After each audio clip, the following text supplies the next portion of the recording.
OK, Tu es prêt? voilà. Alors, je m'excuse de ce petit contretemps. Enfin, veuillez m'excuser de ce petit contretemps. L'ordinateur a décidé d'en faire à sa tête. Super. Alors, on est très content, Ariel, de te retrouver grâce à Midreshet Touda Manitou. Et tu veux nous parler des camps à Chypre comme centre de création artistique. Voilà. Bechavod. Alors, le titre est un petit peu malhabile. Je m'en excuse. Oui, m'en excuser. Le titre était à la va-vite. Je n'ai pas trouvé un titre plus intéressant. Mais ce que je veux faire, c'est comme à notre accoutumée, je veux parler un peu d'histoire. Donc, je veux parler des camps de Chypre. Mais au lieu de parler de façon historique, on va parler à travers des œuvres d'art, l'art dans le camp de Chypre. Et je vous expliquerai pendant la conférence comment je suis arrivé à cette conférence. L'idée m'en est venue il y a quelques années, après avoir vu chez une voisine une œuvre d'art fabriquée par ses parents dans le camp de Chypre. Et c'était quelque chose qui m'a beaucoup marqué. Et j'avais envie de parler justement de ces œuvres qui ont été créées à Chypre. Et il y a quelques semaines, on a fait, avec Midreshet Yehuda Manitou, on a fait un Shabbat à Jérusalem, pardon, à Tel Aviv. On avait été au musée de Tel Aviv. Et moi, j'ai un petit défaut quand j'arrive dans des musées. Je cherche toujours à acheter les catalogues des anciennes expositions, les expositions temporaires, puisque leurs catalogues, en général, sont très intéressants et retracent bien l'exposition qui, elle, est déjà finie. Et j'ai trouvé un livre sur l'art dans les camps de Chypre. Je vais tout de suite essayer de vous le montrer. Alors voilà, un instant, lancer le diaporama. OK.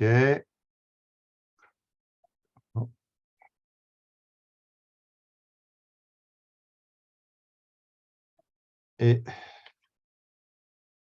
encore quelques clics et on y arrive.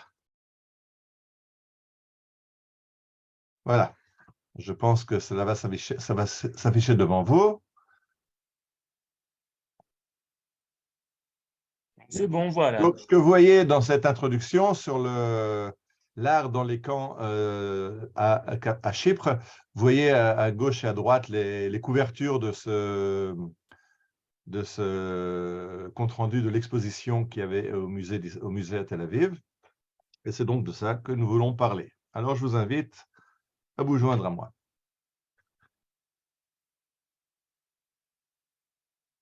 OK. Alors, l'histoire, bien sûr, ne commence pas à Chypre. L'histoire commence pendant la Shoah. Malheureusement, beaucoup de Juifs ont fait l'expérience des camps pendant la Shoah. Et dans les camps aussi, dans les camps d'internement, dans les camps de concentration, ont été créées des œuvres d'art. Il y a à Yad Vashem un musée de l'art dans la Shoah.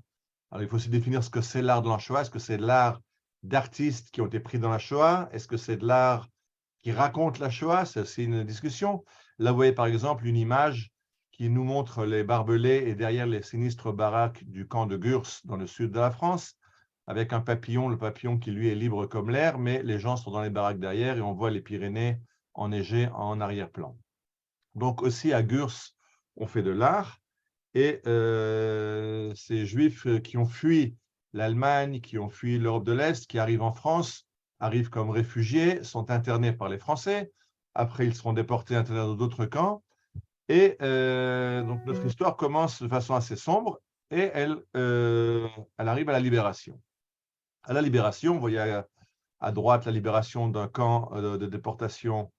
Vous voyez les déportés avec leur pyjama rayé libérés par un tank américain qui leur donne à manger. À gauche, vous voyez la libération d'un autre camp par les soldats russes. Donc, on est à la fin de la Shoah. Les camps sont libérés. Et une des premières choses que veulent faire les survivants des camps, c'est recommencer leur vie.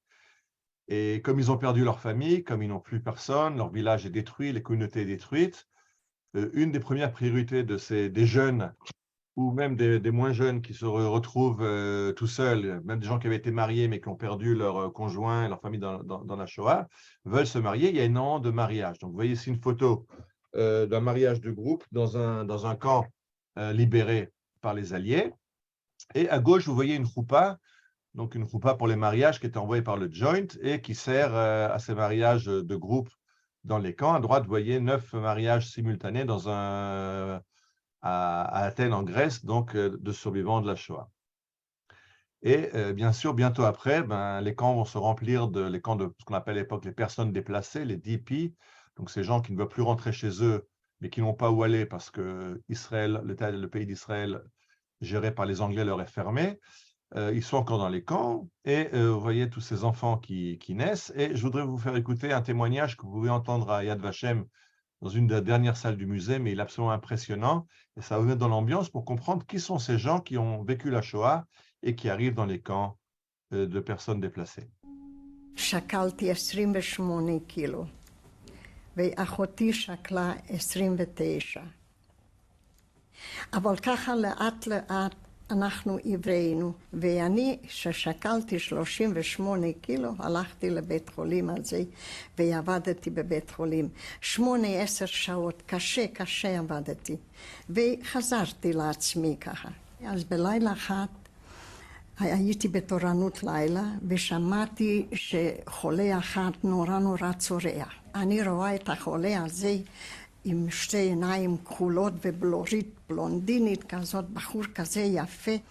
עוד לא היה לי רגש בין אישה וגבר, רק זה היה מין התעוררות כזאת. וככה התחיל הרומן, ואחר כך הוא דיבר עוד בבית חולים שהוא יוצא כבר, אנחנו נתחתן. הוא רוצה להתחתן איתי.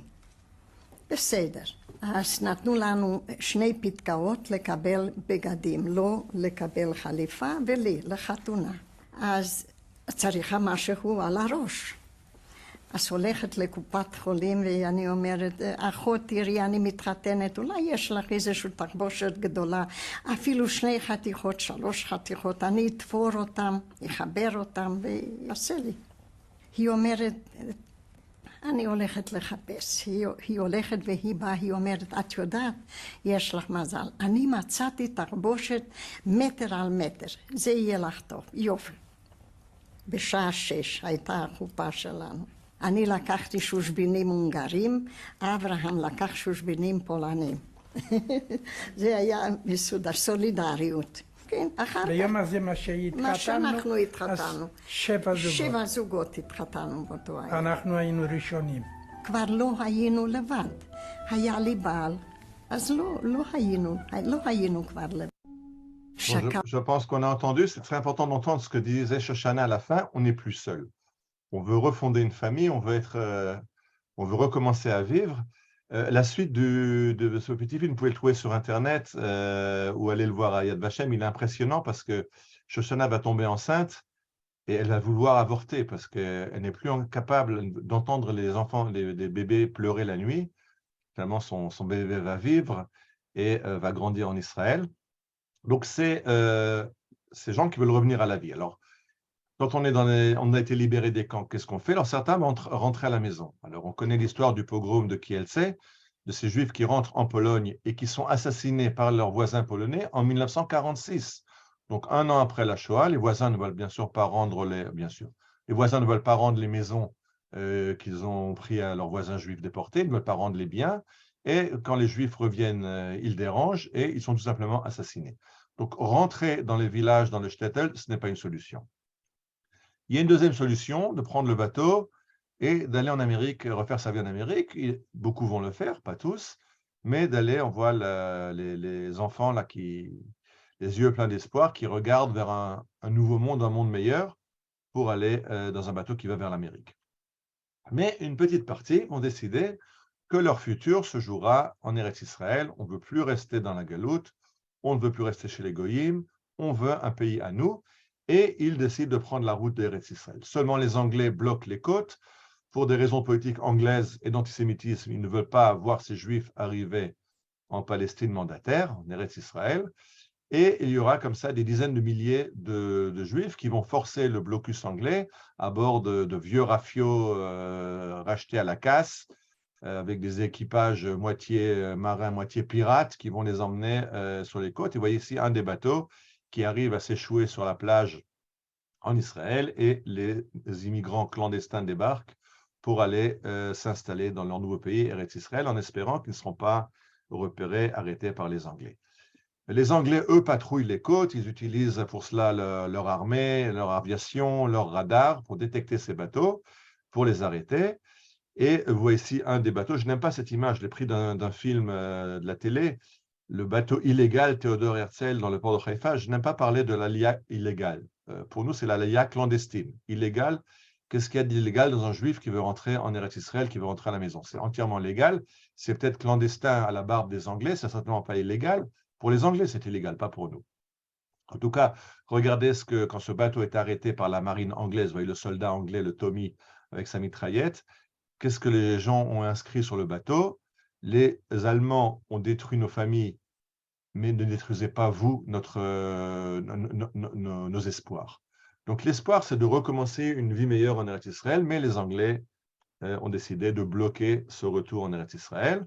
Et les bateaux sont arrêtés et les immigrants clandestins sont donc internés au camp d'Atlit près de Haïfa. Donc, vous voyez à gauche le camp d'Atlit à l'époque.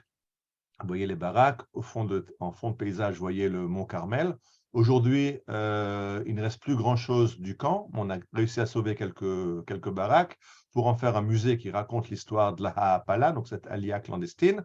Et à droite, vous voyez un bateau qui est un de ces bateaux aménagés pour le transport des Olim. Alors, si vous êtes au camp d'Atlit, vous pouvez visiter le bateau. Il y a un fil. Le bateau a été entièrement réinstallé, parce que ce n'est pas un vrai bateau de la Pala, mais il y avait un bateau du même modèle qui a servi à l'aliyah clandestine. Et donc, on a réinstallé les couchettes, les cuisines. On peut le visiter et voir comment les gens étaient pressés comme des sardines dans le bateau. Ils ne pouvaient même pas monter sur le pont puisque les Anglais faisaient des patrouilles aériennes. Donc, il fallait que le bateau ait l'air d'un cargo tout à fait innocent qui vogue sur la Méditerranée pour éviter de se faire arraisonner par les Anglais. Pardon.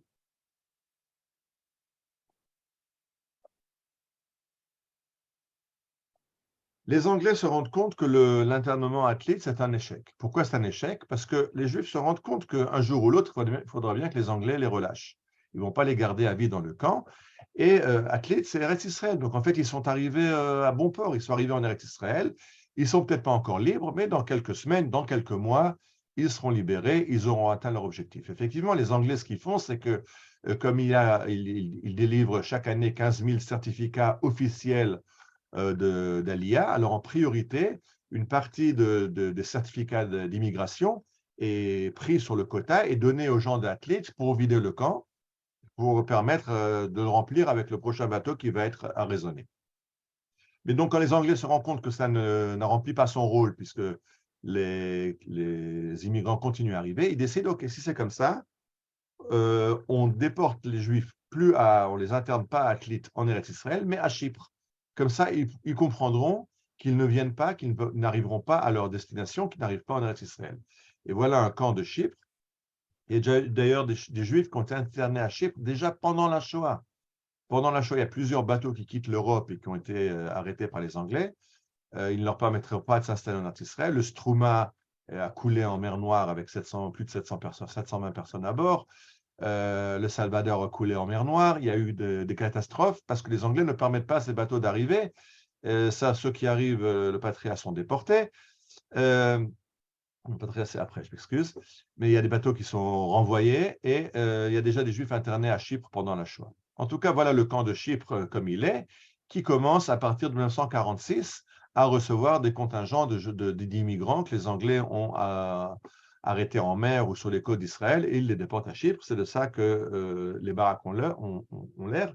Je rappelle, ces gens-là ont vécu les camps d'arrestation de la police française ou d'autres polices, les camps de déportation en Allemagne, les camps de personnes déplacées. C'est des gens qui vivent dans des camps depuis des années et après avoir été libérés, s'être mariés, espérer aller en Eretz Israël, ce qu'ils retrouvent, c'est de nouveau une vie dans les camps.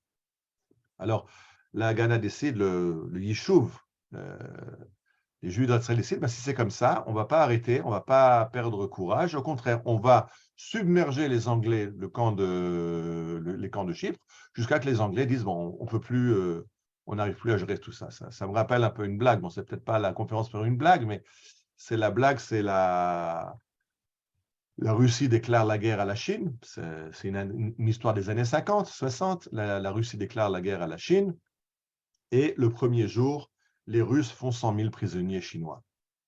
Le deuxième jour, ils font 200 000 prisonniers chinois. Le troisième jour, ils capturent 500 000 prisonniers chinois. Le soir, ils reçoivent un coup de fil de Mao Tse-tung. Est-ce que vous avez compris? Est-ce que vous vous rendez? Voilà, c'était l'idée de submerger les Russes avec des prisonniers. Alors, on a utilisé cette technique-là. On va submerger le camp parce qu'il faut comprendre que les Anglais doivent les nourrir, ils doivent les garder, ça demande des budgets pour les nourrir, il faut les habiller, il faut des médecins, il faut les soigner. C'est des camps d'internement, ce n'est pas des camps c'est pas des camps nazis, les conditions sont quand même un petit peu meilleures.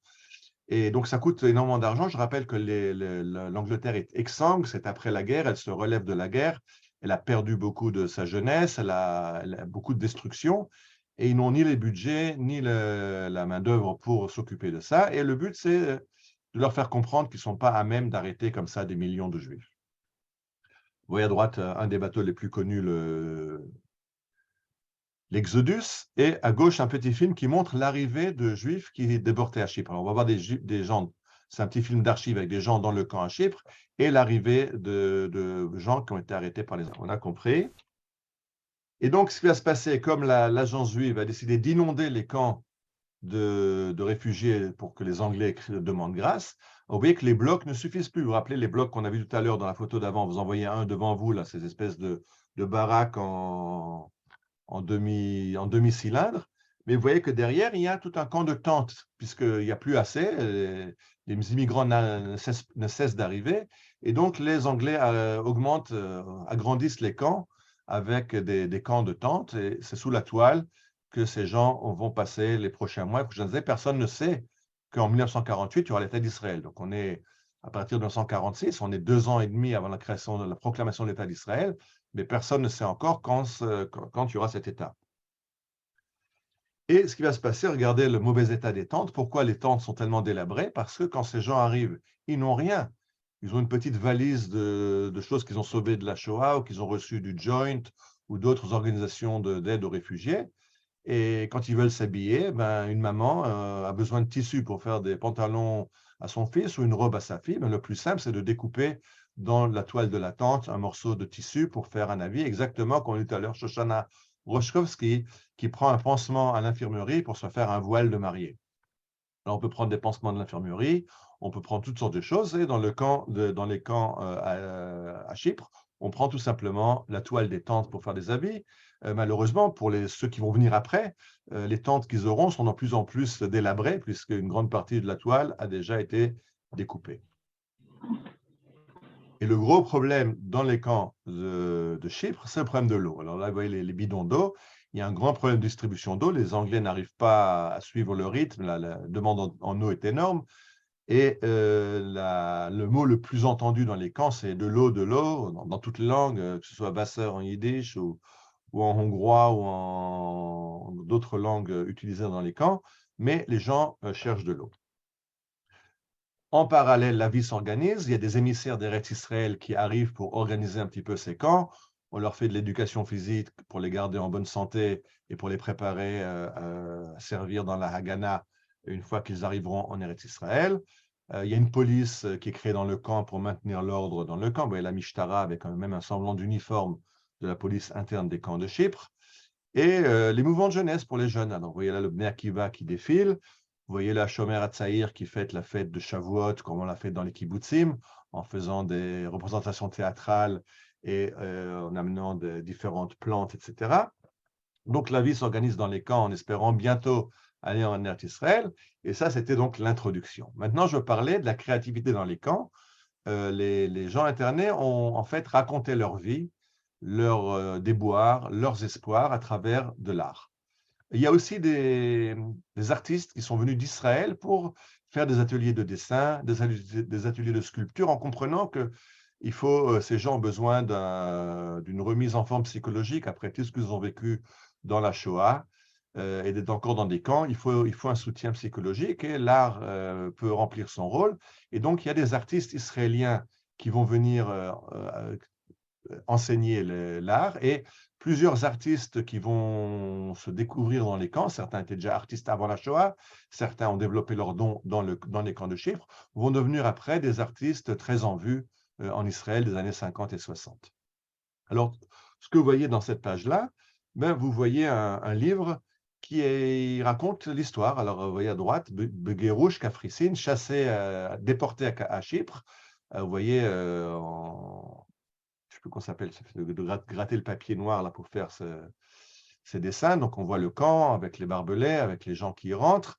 Et à gauche, la page de garde du livre, Chypre, qui était un arrêt sur chemin de souffrance vers le pays d'Israël. Mais on espère revenir. Alors, bien sûr, une des choses les plus faciles à faire, c'est de dessiner, c'est de peindre. Il y a énormément de peintures qui racontent. Il n'y a malheureusement pas de musée en Israël qui raconte le camp de Chypre. Il n'y a même pas dans le camp d'Athlite qui raconte la Hapala, il n'y a pas de section qui rassemble toutes les œuvres d'art qui vont vous être montrées maintenant. J'ai dit que c'était une exposition au musée de Tel Aviv, mais quand le musée de Tel Aviv a fait cette exposition, il a en fait emprunté à toutes sortes d'archives, les archives du Hashomer Hatzair, les archives de tel et tel kibbutz, qui ont prêté, des gens particuliers qui ont prêté des œuvres d'art pour faire l'exposition, mais il n'y a pas aujourd'hui d'exposition qui montre la vie à Chypre ou l'histoire des camps. Là, vous voyez le Mirador avec le projecteur, les soldats anglais qui montent la garde et les bateaux, les patrouilleurs militaires au large dans la mer.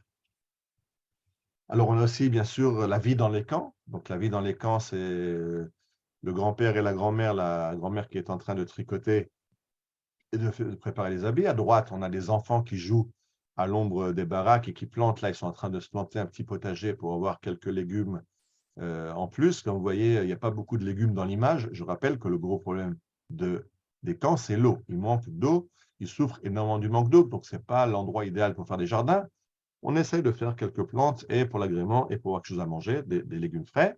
Et là, vous voyez un des dessinateurs du camp qui a dessiné, je pense, cette queue pour l'eau. Donc, on voit à gauche le bidon qui arrive pour distribuer l'eau. À droite, on voit le robinet qui est à sec, les gens qui viennent avec leur bidon pour recevoir leur ration journalière.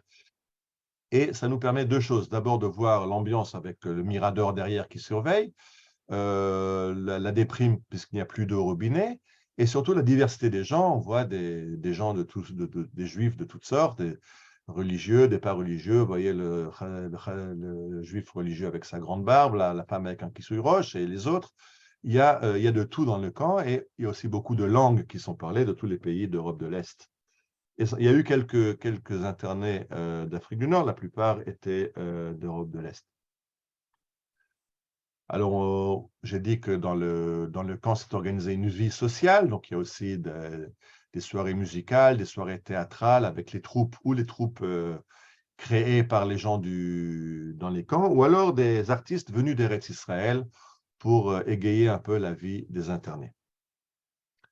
Alors, de nouveau, on voit des œuvres qui racontent un peu la vie. Donc, vous voyez à gauche un mariage. J'ai parlé qu'il y a énormément de mariages. Les gens veulent recommencer la vie, avoir une famille. Donc, il y a des mariages. À droite, vous voyez un rabbi qui enseigne la Torah à des jeunes élèves. Et en bas au centre, la chose la plus importante à l'époque, dans une époque où il n'y a pas encore la télé ou l'Internet, etc., les lettres. Donc, la distribution du courrier, chacun essaye, le courrier, c'est très important pour avoir des nouvelles de la famille et puis essayer de retrouver qui a survécu à la Shoah. Donc, la distribution de lettres, c'est un événement majeur dans le camp. Et vous voyez devant un enfant qui fonce avec une lettre à la main qu'il va amener à ses parents, les autres qui font la queue ou qui lisent des lettres qu'ils viennent de recevoir. Donc, l'attente de ces lettres dans le camp. Et là, c'est un artiste, j'ai les noms de tous ces artistes, je n'ai pas mis pour pas encore alourdir. J'ai bien sûr les noms de tous ces artistes dans la brochure dont j'ai photographié ces œuvres. Donc, on voit l'ambiance. Donc, il y a quand même beaucoup de désespoir dans le camp. Vous voyez à gauche cet homme qui a la tête sur les genoux, à droite, la tête baissée aussi. Et puis, dans cette caricature du milieu, on voit ce juif qui prend une barque pour essayer d'aller vers Eretz Israël, et puis Chypre qui est brandi comme une hache pour lui couper la route, pour l'empêcher d'arriver vers Eretz Israël, que vous voyez à droite, vous voyez la baie de Haïfa sur la carte. Et donc, Chypre, c'est malheureusement l'arrêt presque obligatoire sur la route d'Eretz Israël. Alors là, c'est une image qui est terrible. quelqu'un veut se lancer pour essayer d'ouvrir un micro et dire ce qu'on voit sur cette image, c'est une gravure. Ne lisez pas le texte en hébreu, il y a marqué. Mais ceux qui n'ont pas lu le texte, qu'est-ce qu'on voit sur cette image? Mais sur cette image, je vous le donne. Entre deux temps. Oui. Ce sont des enfants. Je m'excuse, ça résonne beaucoup. Éteignez le micro, j'essaie, c'est pas très probant. On voit effectivement deux véhicules blindés avec des soldats armés. Et au milieu des enfants, c'est les enfants qui sont emmenés en récréation à la plage. Ils sont à Chypre, il y a la mer. Alors on leur permet de sortir du camp. Vous voyez les barbelés devant, ils vont sortir du camp pour aller à la plage. Mais pour aller à la plage, ils sont entourés de soldats armés qui vont bien sûr vérifier que personne ne s'enfuit. Ça me rappelle d'ailleurs une histoire de mon père qui me racontait que quand il avait réussi à fuir en Suisse, à partir de Lyon, de passer en Suisse. Et en Suisse, il était dans un camp d'enfants réfugiés. Mais dans ce camp d'enfants, il était le plus âgé. Il avait déjà 14 ans, alors que les autres étaient les plus jeunes. Et il n'y avait pas de tefilin dans le camp, il n'y avait pas de tefilin avec lui. Se procurer des tefilin pour un bar mitzvah pendant la guerre, c'était un peu compliqué. Et il s'avérait que dans le village où il était, il y avait un autre camp de réfugiés pour des enfants un peu plus grands. Et là-bas, il y avait des tefilin. Et papa me disait que chaque matin, il y avait un soldat suisse, le fusil à l'épaule, qui venait le chercher, qui l'escortait dans le camp des grands pour mettre les tefilines et qui le ramenait dans son camp après. Donc c'est ça, c'est d'être en résidence surveillée. Et dans ces camps de Chypre, les Anglais permettent aux enfants d'aller à la plage, mais regardez l'expression des enfants dans cette gravure. Comme vous voyez, c'est la joie énorme de foncer vers la plage. C'est une ambiance assez macabre, mais voilà dans quelle ambiance les enfants peuvent aller à la plage.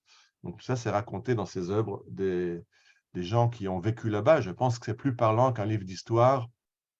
On n'a bien sûr pas de photos. Les Anglais n'ont pas pris de photos de ces convois d'enfants qui vont à la plage accompagnés par des automitrailleuses.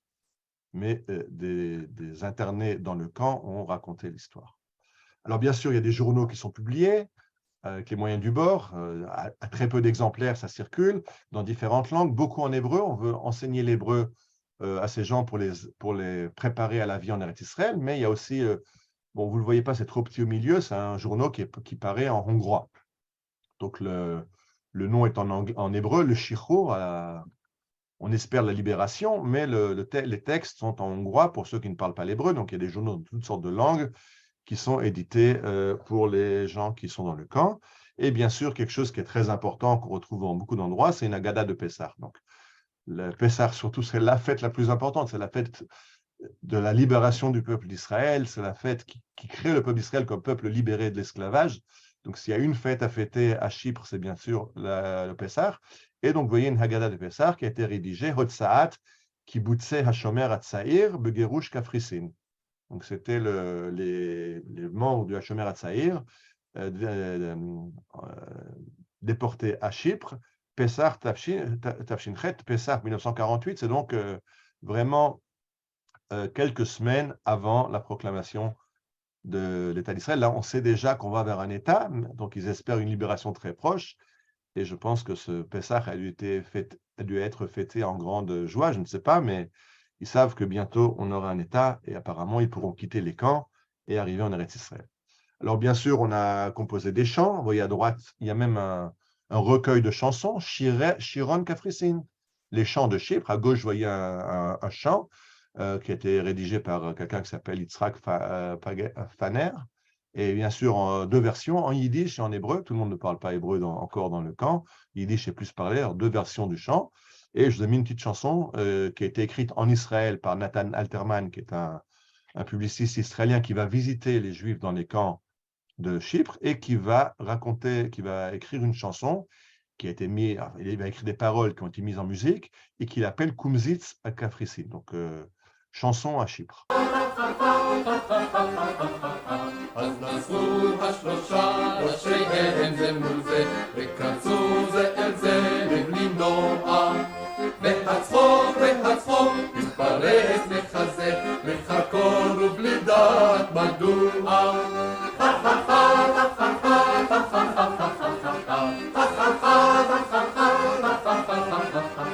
הוא גאה ושטף על צדדים של נייר ושל פלא על חוקי ממלכות הבאים עד אבסורד על הדר הכסילות המושלת Là, il parlait de l'ignominie des Anglais qui sont au pouvoir. Alors, on a parlé déjà de peinture, on a parlé de dessin, on a parlé de chant, bien sûr, toutes sortes d'objets de tous les jours, avec le moyenbord, des chaussures et des articles, des habits pour poupées. À droite, vous voyez un sac qui était fait avec des fils de cuivre, des fils de téléphone. Des jeux, bien sûr, des jeux d'échecs ou un jeu sculpté en bois de l'âne qui donne des coups de pied et qui fait tomber l'acteur. Donc, toutes sortes de jeux pour les enfants ou pour les adultes qui sont dans le camp pour passer le temps. Mais regardez aussi ce domino. Alors là, c'est déjà un domino sculpté en pierre. Ça, c'est déjà un artiste qui est beaucoup plus doué, qui a vraiment fait un tank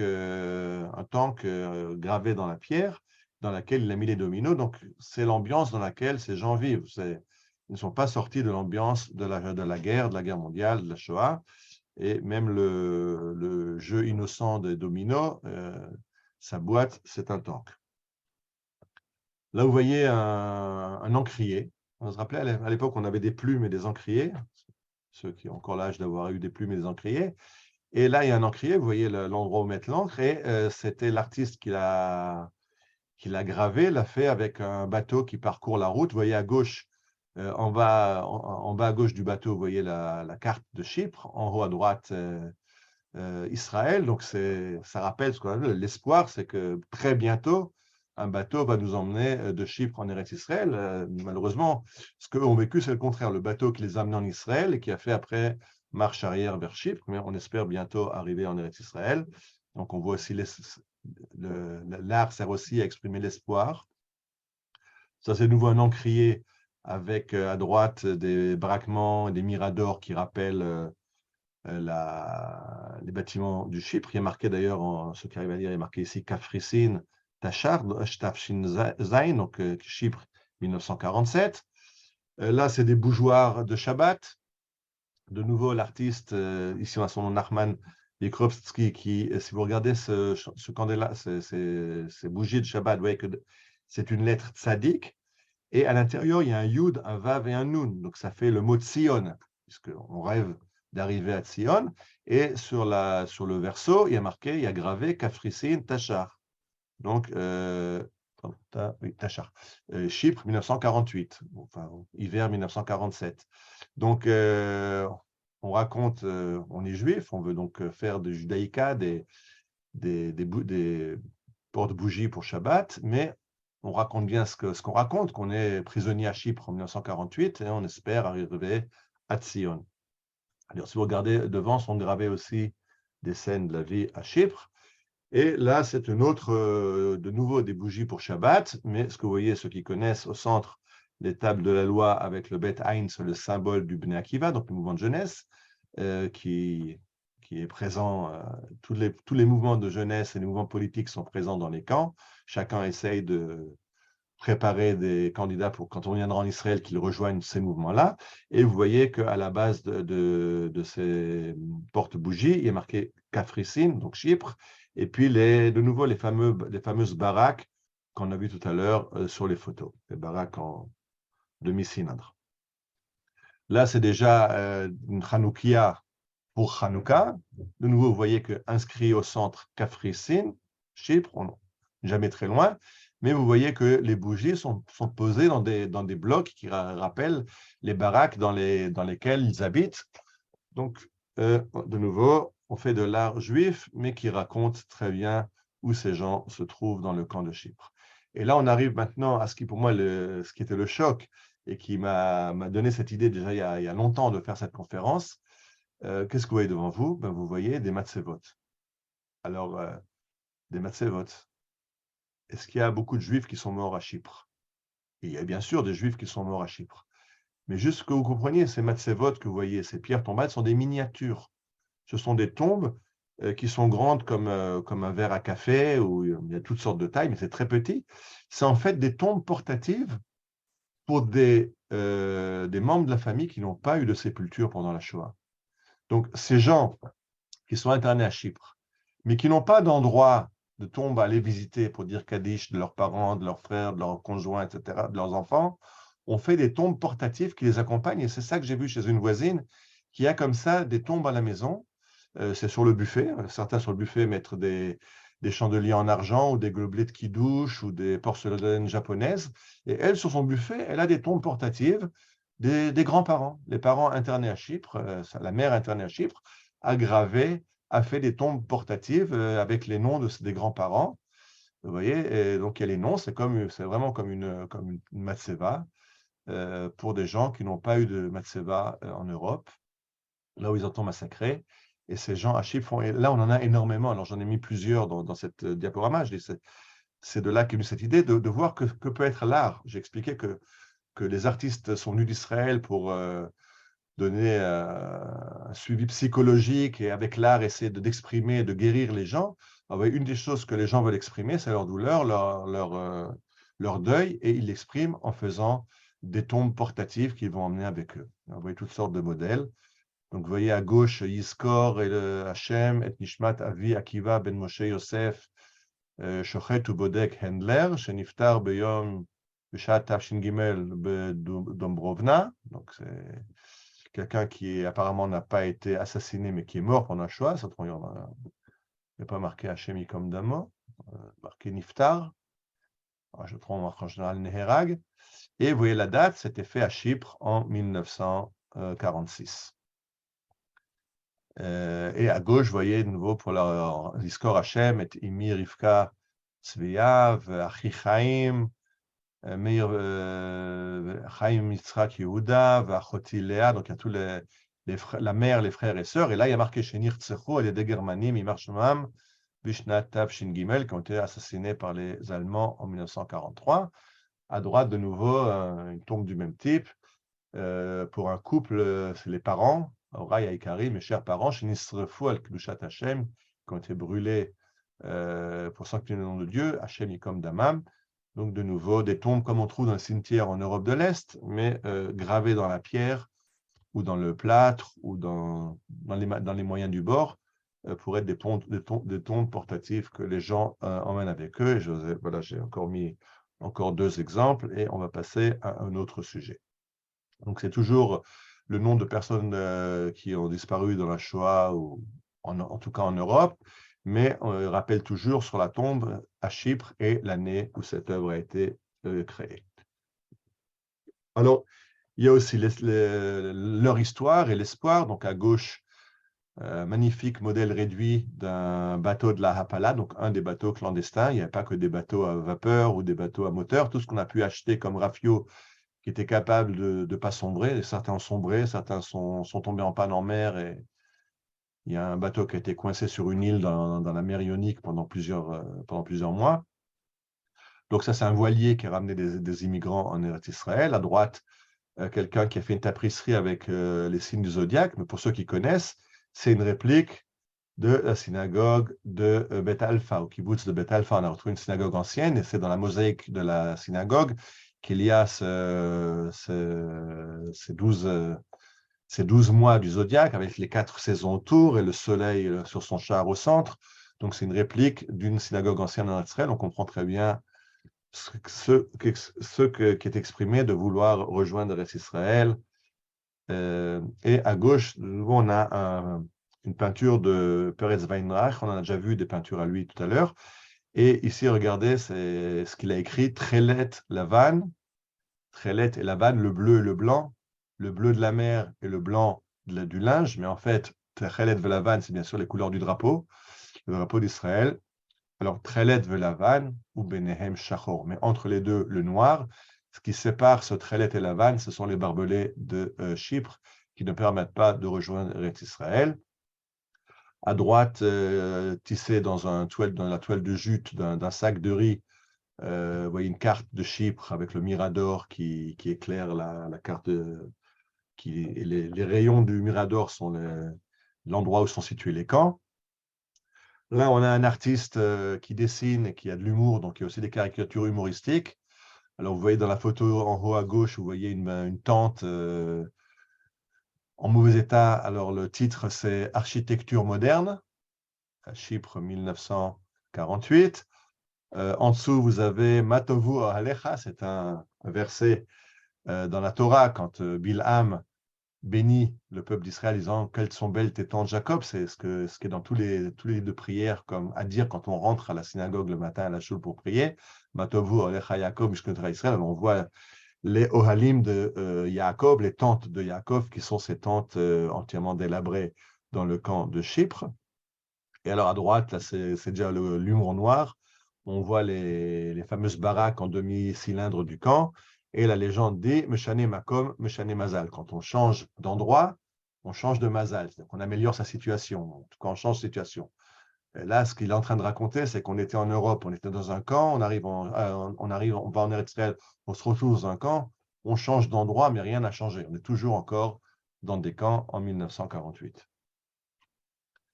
Et de nouveau, dans les dessins, à gauche, on voit le juif errant survivant de la Shoah avec sa besace coincée entre les barbelés, mais à droite, c'est quelque chose encore, je ne sais pas comment le qualifier. Vous voyez deux prisonniers qui creusent, qui font des travaux de terrassement. En fait, c'est un dessin de Schragaveil qui montre comment les Anglais agrandissent le camp. Vous voyez, au fond à droite, vous voyez le camp avec le drapeau, le mirador, le drapeau juif, mais le mirador et les barbelés et les gardiens. Mais à gauche, les Anglais agrandissent le camp. Et qui c'est qui construit le camp pour les prochains immigrants? Ce sont les prisonniers de guerre allemands. Donc, les Allemands qu'ils ont vus en Europe comme leurs tortionnaires, comme les gens qui les gardaient dans les camps, maintenant, c'est les Anglais qui les gardent dans les camps, et c'est les Allemands qui construisent les camps pour les Juifs déportés. Je ne sais pas si on arrive à comprendre l'absurdité ou la dérision de la scène, où ce sont les Allemands qui construisent les camps dans lesquels les Anglais vont interner des Juifs survivants de la Shoah. Bon, sans commentaire, je pense qu'on comprend soi-même on comprend ce qu'il y a eu. Il y a aussi, comme je disais tout à l'heure, c'est aussi une note d'espoir des fois. C'est que l'art, c'est pas seulement pour raconter la déprime. Là, on voit l'espoir que les portes vont s'ouvrir et qu'on va pouvoir sortir, les barbelés seront coupés, les portes seront ouvertes et on pourra quitter les camps pour rentrer en Eretz Israël. Alors, on prend des pièces de monnaie à l'effigie de Sa Majesté Georges V. À droite, il y a une pièce de monnaie anglaise. Et à gauche, on a tout simplement limé le dos de la pièce de monnaie pour en faire un support et gravé. Vous voyez de nouveau Chypre 1948, vous voyez le camp, mais vous voyez quelque chose qu'on ne voit pas dans un camp, c'est le soleil qui brille. Alors, on n'est pas dans la déprime, on est dans l'espoir. Il y a le bateau qui quitte le camp vers le soleil, vers Eretz Israël, et en dessous, il est écrit Atzmaut, indépendance. Donc, on se débarrassera de ce Georges V et on rentrera en Israël. Je rappelle que la date sur la pièce, c'est Chypre 1948, c'est donc après le vote de l'ONU du plan de partage. Donc on sait qu'on va vers la libération, vers l'indépendance et vers un État libre. Et on le fait bien savoir en tournant en dérision la pièce de Georges V. Juste au passage, prendre une pièce de monnaie avec l'effigie du roi pour en faire une œuvre d'art, c'est passible de prison. Mais ils sont déjà en prison, donc il n'y a pas grand-chose. Prendre des pièces de métal pour en faire des broches ou des épingles. Alors à droite, vous voyez le Shavu Banim Likvulam, c'est un verset de Jérémie. Les enfants rentreront sur leur terre. Donc on voit le bateau qui rentre de Chypre et qui ramène les Juifs vers Israël avec le drapeau. Le bateau s'appelle Geoula, il arbore un drapeau juif. À gauche, vous voyez de nouveau un bateau, Chypre, et Zichron Netzach, ça c'est un souvenir de notre histoire à Chypre. Nathan Alterman, l'écrivain israélien dont j'ai dit qu'il a visité les camps, il a fait un compte-rendu, mais Nathan Alterman qui écrivait le Tour à Cheville, c'était une rubrique très lue dans le journal. Lui, en fait, il racontait l'actualité en poème.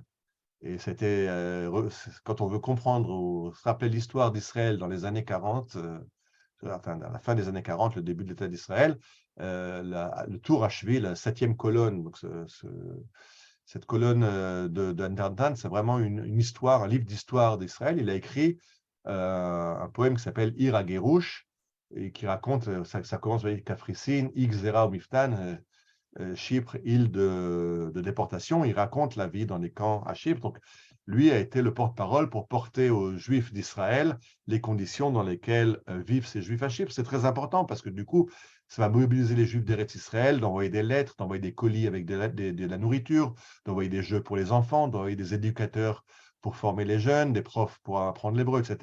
Donc, c'est très important. Là, on voit Shoshana Damari, une des plus grandes chanteuses israéliennes, qui fait un concert à Chypre. Vous voyez à gauche l'annonce, concert Amami, concert populaire, Pesach Tafshinchet B'Machanot Kafrisin, Pesach 1948 dans les camps de Chypre. Donc, de nouveau, on est déjà en route vers l'État d'Israël. Mais vous voyez à droite Moshe Vilensky au piano qui accompagne Shoshana Damari qui chante devant les prisonniers des camps.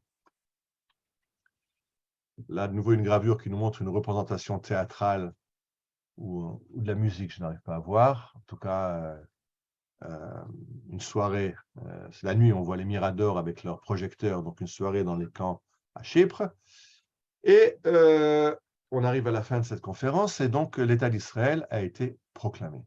Donc, bien sûr, le 14 mai 1948, David Ben Gurion proclame l'État d'Israël, mais c'est juste avant Shabbat, on n'a pas le temps d'aller chercher les gens à Chypre. Le lendemain, c'est Shabbat, mais dimanche, vous avez compris que les premiers bateaux vont à Chypre vider les camps. Eh bien non. Parce que les Anglais ne permettent pas. On a un État souverain, mais les camps de Chypre vont encore exister jusqu'en 1949, jusqu'en février 1949, jusqu'à la fin de la guerre d'indépendance. Donc ces gens qui avaient cet espoir que bientôt il y aura l'État d'Israël, les Anglais vont partir, on aura un État, on va quitter les camps, sont toujours encore dans les camps. Pourquoi?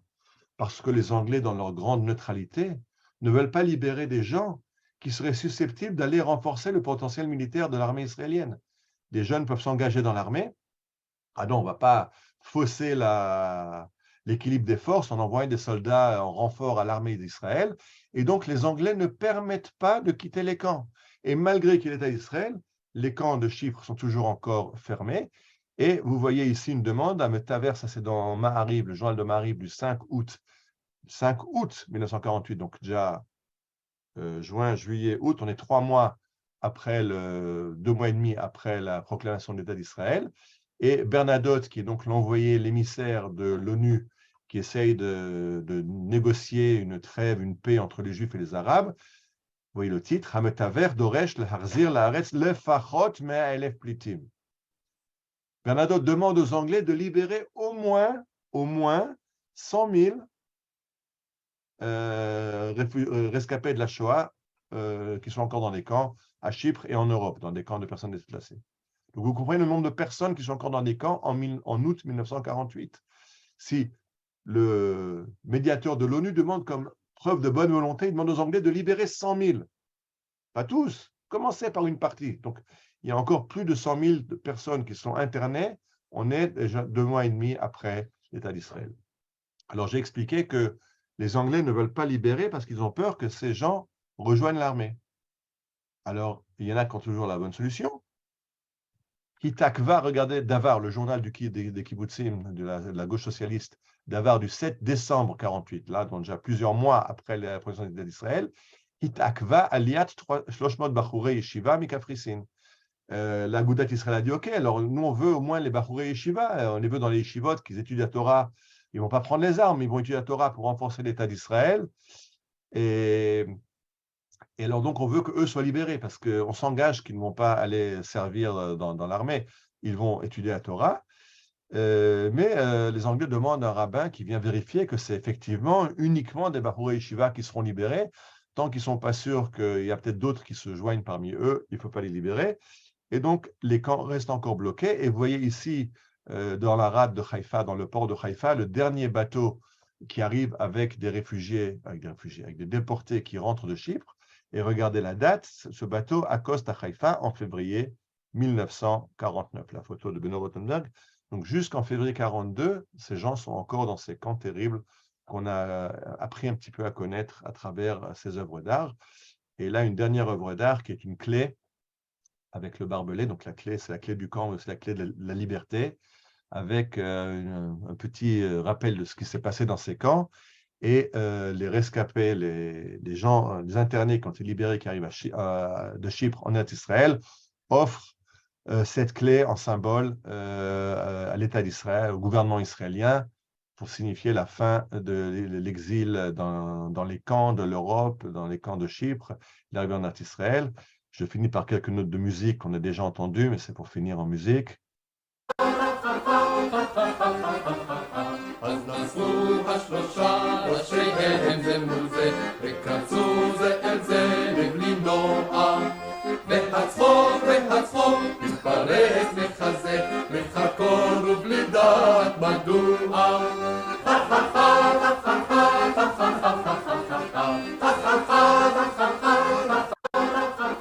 Bien, alors, on a quand même fini un petit peu dans le rire, dans la joie.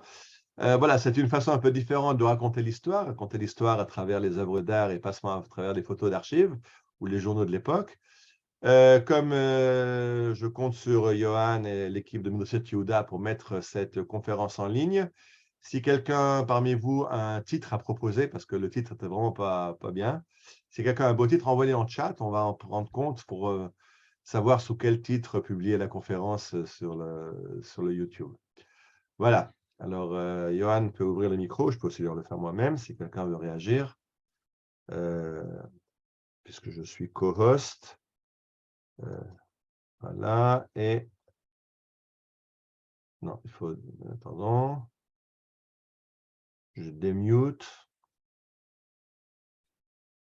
Voilà, ceux qui veulent maintenant ouvrir leur micro, vous pouvez le faire. Moi, je voulais demander,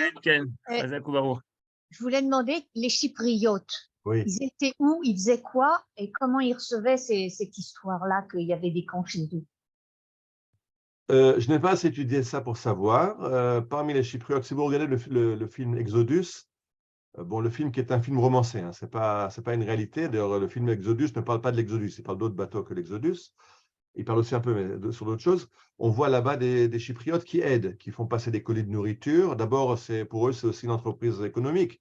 Ils peuvent vendre des habits, ils peuvent vendre de la nourriture.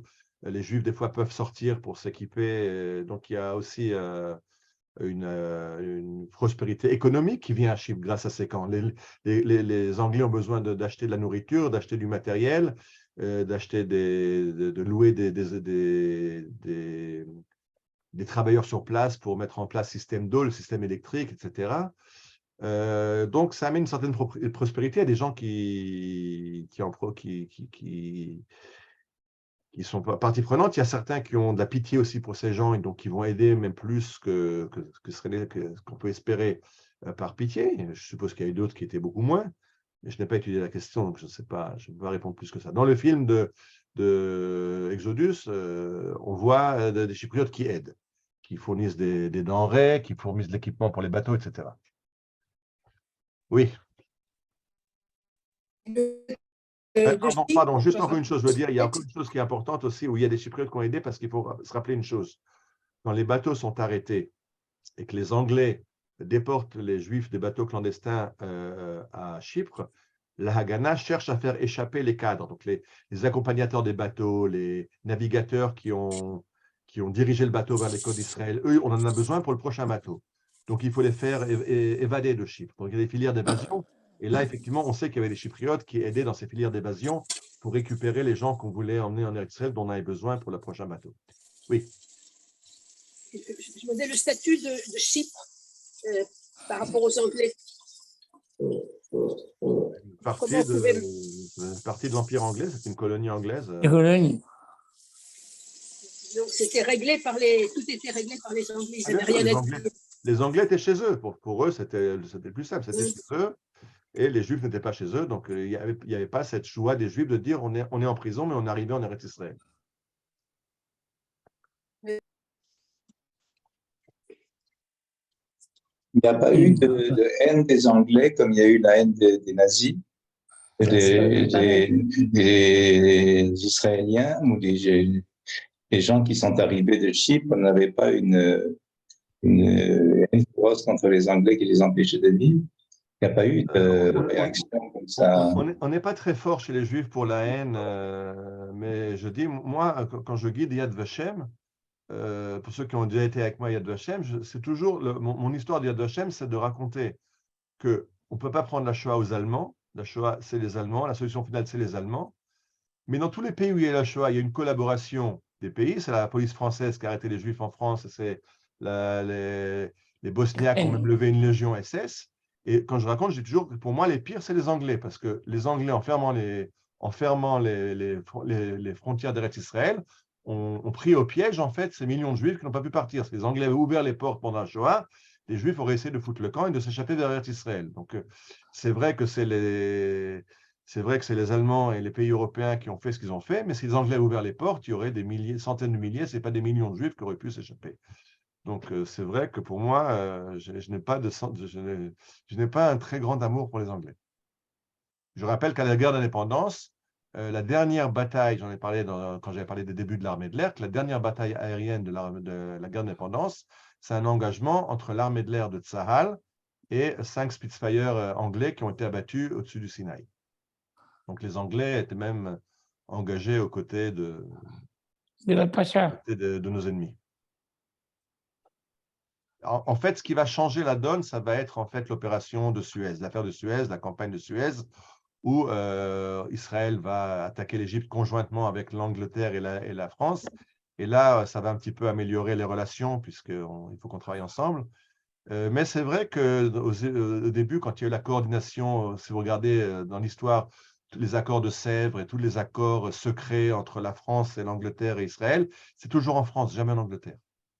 On avait un peu lourd sur la patate pour les Anglais, et les Anglais nous détestaient aussi, parce que pour eux, on avait été le peuple qui leur avait foutu la grosse baffe et ils les avaient chassés d'Israël. Donc les Anglais, c'était réciproque, hein, on ne les aimait pas, mais eux avaient aussi un grand non-amour d'Israël, pour ne pas dire autre chose.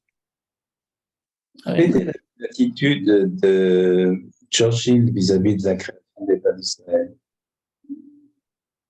Churchill, c'est quelque chose d'assez incroyable, puisque Churchill, qui a gagné la Seconde Guerre mondiale, en fait, c'est le seul qui a résisté encore et toujours à l'Allemagne. Dès que la guerre est finie, il le met sur la voie de garage et il nomme Clément Attlee comme chef du gouvernement anglais.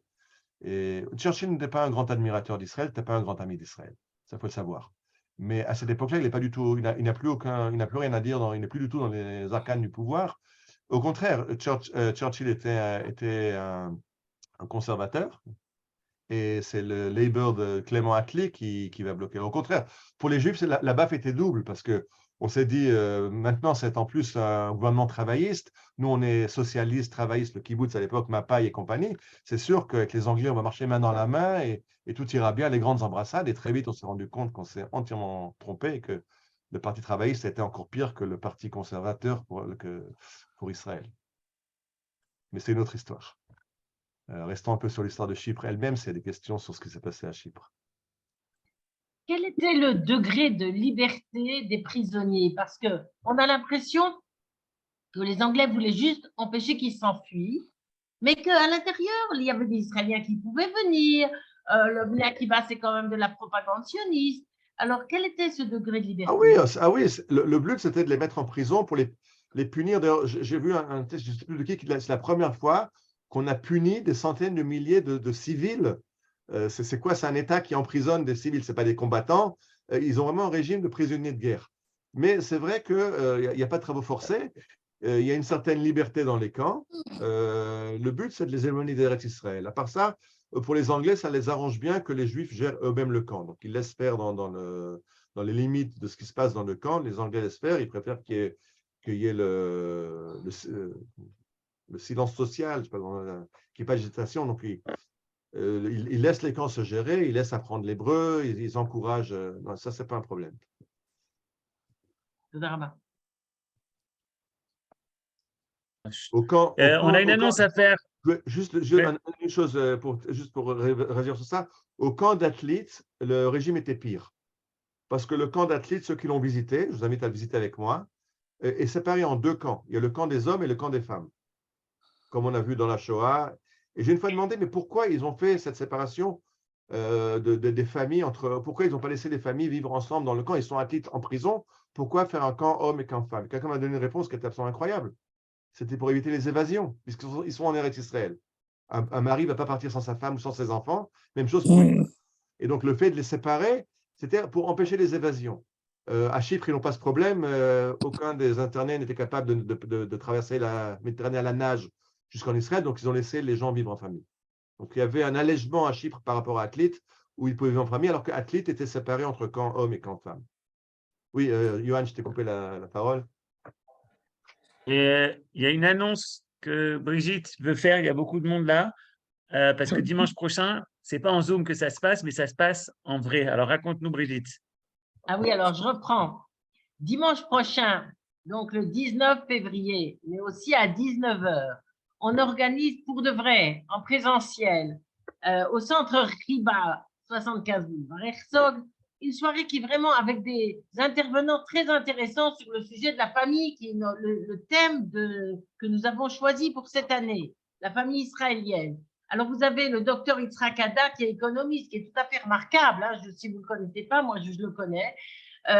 Qui va vous présenter un petit peu la famille au plan sociologique et économique, la famille à l'intérieur de la société israélienne. Et vous avez la psychologue Maggie Rothenberg qui parle de la famille israélienne dans tous ses éclats, c'est un joli titre aussi, et qui va vous parler de l'évolution de la famille israélienne de son point de vue, du point de vue psychologique. Alors venez, sortez de chez vous. Voilà, ça nous ferait très plaisir de vous voir. Il y aura aussi un buffet comme d'habitude. Merci beaucoup, Toda Brigitte. Merci Ariel pour la conférence. Kol Tov. Au revoir Il n'y a pas un Shabbat organisé à Chypre, Ariel? Pardon? Tu veux pas organiser un Shabbat? Il y a eu il y a quelques années, il y a eu une flotte du souvenir, un bateau qui a refait le voyage depuis le port de Haïfa jusqu'à Chypre. Visite des camps, etc., et retour à Israël. J'ai voulu y aller. Je n'ai pas été invité à me joindre. J'aurais bien aimé faire ce voilà, c'est une chose à faire, Brigitte. Shabbat Au moment où on reste en Israël, je dois dire. Hein, les Shabbatot que nous organisons, on reste en Israël. Voilà. Shalom. Ariel, est-ce que je peux poser une dernière petite question? J'étais obligée de m'absenter pendant un moment. Je pensais que tu avais donné la réponse. Qu'est-ce que les Anglais pensaient faire? Parce qu'ils ne savaient pas qu'il y aurait un pays d'Israël. Donc, ils ne pouvaient pas garder les prisonniers là-bas ad aeternam. Qu'est-ce qu'ils avaient comme projet à long terme? Dis donc, il n'y aurait pas eu d'État d'Israël en 1948. Asma? Il n'y a pas de long terme. Le long terme, c'est qu'ils réagissent à une situation. Ils arrêtent les bateaux, ils internent les gens athlètes. Ça ne fonctionne pas parce que les Juifs, pour eux, ils sont arrivés au but en Israël. Donc, ils décident, on les déporte à Chypre. L'agence juive décide, OK, on va faire déborder les camps à Chypre, comme ça, les Anglais ne pourront plus gérer. Les Anglais se rendent compte qu'il y a un problème. Alors, la prochaine phase va être de ramener les Juifs à la case départ. Et c'est l'histoire de l'Exodus. L'Exodus n'est pas déporté à Chypre. L'Exodus est ramené en Hambourg, où les Juifs sont ramenés dans les camps d'où ils sont partis. Ça fait un tort énorme à l'Angleterre. Et je rappelle que l'histoire de l'Exodus a lieu juste au moment où la commission d'enquête de l'ONU se trouve en Israël. Et cette commission d'enquête va voir de ses yeux ces Juifs refoulés au port de Haïfa. Et c'est une autre histoire, mais juste 2 mots pour finir. À bord de l'Exodus se trouve un pasteur, le pasteur John Grawel. Si je dis pasteur, vous comprenez qu'il n'est pas juif. C'est un fervent admirateur du sioniste, un grand ami d'Israël. Et John Grawel donc n'est pas arrêté par les Anglais parce qu'il n'est pas juif. Et donc lui débarque à Haïfa et c'est lui qui va rencontrer la commission de l'ONU, qui va rencontrer les médias, qui va raconter ce qui se passe. Et ça va faire énormément de bruit dans l'opinion publique et ça va faire que l'ONU va décider de la création de l'État d'Israël. Et donc à ce moment-là, les Anglais savent que bon, les cartes... les dés sont jetés, ils ont encore quelques mois à tenir jusqu'à qu'ils partent d'Israël, mais c'est fini. S'ils avaient dû rester, je ne sais pas ce qu'ils auraient inventé comme prochain plan. Bon, ils n'ont pas eu l'occasion de trouver une suite. Peut-être qu'à la fin. Je ne veux pas dire ce qu'on peut faire, on peut avoir des idées, mais enfin bon. OK. Au revoir. Merci. Il y a cours avec le Rav Chouraki dans 15 minutes.